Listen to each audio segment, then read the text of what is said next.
Hello, আসসালামু আলাইকুম। কেমন আছেন সবাই? আলহামদুলিল্লাহ আমরা সবাই ভালো আছি। তো সেদিন ছিল শুক্রবার, তার স্কুল থেকে পিকনিকের আয়োজন করা হয়েছে। তো আমরা সবাই রেডি হয়ে নিচে চলে গেলাম। তো যাওয়ার আগে এখানে বাচ্চাদের জন্য কিছু খাওয়ার জিনিস কিনে নিয়ে নিলাম। আসলে অনেক দূরে যাব, তো আবার অনেকক্ষণ থাকবো, তো ওদের জন্য কিছু খাবার কিনে নিয়ে নিলাম।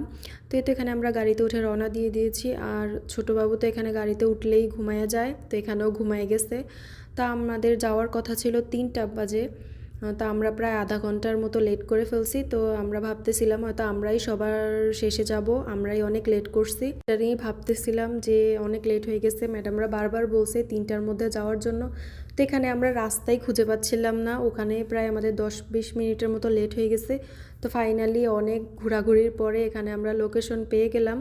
তো গিয়ে দেখলাম মানে মোটামুটি অনেক মানুষ আসছে, তারপর আবার অনেকে আসতেছে। তো ভাবলাম না আমরাই লেট না, আরও অনেকে আসতেছে দেরি করে। তো এই তো এখানে আমাদের গাড়ি পার্কিং করার পরে আমরা ভিতরে চলে গেলাম। জায়গাটা খুবই সুন্দর ছিল, খোলামেলা পরিবেশ, আশেপাশে দেখতে ভালোই লাগছিল। তো যাই হোক, এখানে ভিতরে চলে আসার পরে সারা তো খেলনা দেখেই খুশি হয়ে গেছে, ওখানে চলে গেছে দোল খাওয়ার জন্য। আর এখানে আমরা ঘুরে ঘুরে দেখতেছিলাম। আর বাবু যেহেতু আসছে, ও এখন আসার সময় ঘুমাইতেছিল, তো বুঝতে পারে নাই। তো পরে আমি ভিতরে চলে গেলাম, মহিলাদের আলাদাভাবে বসার ব্যবস্থা ছিল, তো ওখানে আমি চলে গেলাম। ওখানে গিয়ে ভালোই লাগছে, মানে একটা বাংলাদেশি মেলা, সবাই বাংলাদেশি, যেখানে তাকাই সেখানেই সব বাংলাদেশের মানুষ একসাথে। তো এই তো প্রথমে মাদের জন্য খেলার আয়োজন করা হয়েছে, বালিশ খেলা। তো ওটার পরে এখন বাহিরে বাবাদের জন্য খেলার ব্যবস্থা করা হয়েছে। তো প্রথমে চেয়ার খেলার ব্যবস্থা ছিল, কিন্তু চেয়ার খেলা খেলতে গিয়ে প্রায় 4-5টা চেয়ার ভেঙে গেছে। তো পরে সবাই মিলে সিদ্ধান্ত নিল চেয়ার খেলা বাদ দিয়ে বাবাদের জন্য বালিশ খেলার আয়োজন করা হবে।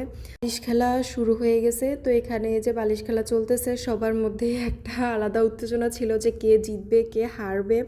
তো সবাই উৎসুক দৃষ্টিতে তাকায় ছিল, মানে সবার আকর্ষণ ছিল এখানে। তো এই তো পরে শেষ 2জন প্রতিযোগী ছিল, তো 2জনের মধ্যে খেলা হইতেছিল। তো ফাইনালি একজন উইনার হয়ে গেল।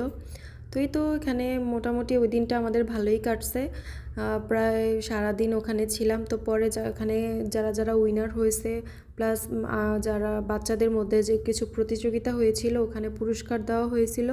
তো পরে তো সন্ধ্যায় মাগরিবের পরে আমরা একটু বাইরে গিয়েছিলাম, ওদেরকে খাওয়াই নিয়ে আসলাম বাইরে থেকে। তো এখানে সন্ধ্যার পরে যে মিটিং ফাইনাল সেটা শুরু হয়ে গেছে। আসলে সামনেই তো বাচ্চাদের ফাইনাল পরীক্ষা শুরু। তো ওই বিষয়ে স্যার ম্যাডামরা কিছু কথা বলল যে পরীক্ষা নিয়ে কার কোনো অভিযোগ আছে কি না, কিংবা কারো কোনো বক্তব্য বা কারো কোনো কথা আছে কি না। তো যাই হোক, সবার মধ্যে কথাবার্তা চলতেছে। তো স্যাররা কতক্ষণ কথা বললো, তারপর আবার গার্জিয়ানদেরকে ডাক দিছে। তো এই তো এখানে সবাই বসেছিল। এখানে আমাদের ভালোই লাগছে, যেখানে তাকাই সেখানেই বাঙালি, বাংলাদেশের মানুষ। তো আমরা বসেছিলাম ওখানে। আর এখানে তো বাবু খেলা করতেছে, ভিতরে গাড়ি ছিল বাচ্চাদের জন্য, ছোট ছোট বাচ্চাদের জন্য কিছু খেলার আইটেম। তো এখানে ওইটা নিয়েও খেলা করতেছিল। তো এই তো আজকের অনুষ্ঠান আমাদের প্রায় শেষের দিকে। তা এখন সবাই সবার মতো চলে যাচ্ছিল, আমরাও এখন চলে যাব বাসায়। তো ভালো থাকবেন সবাই, আজকের মতো এই পর্যন্ত।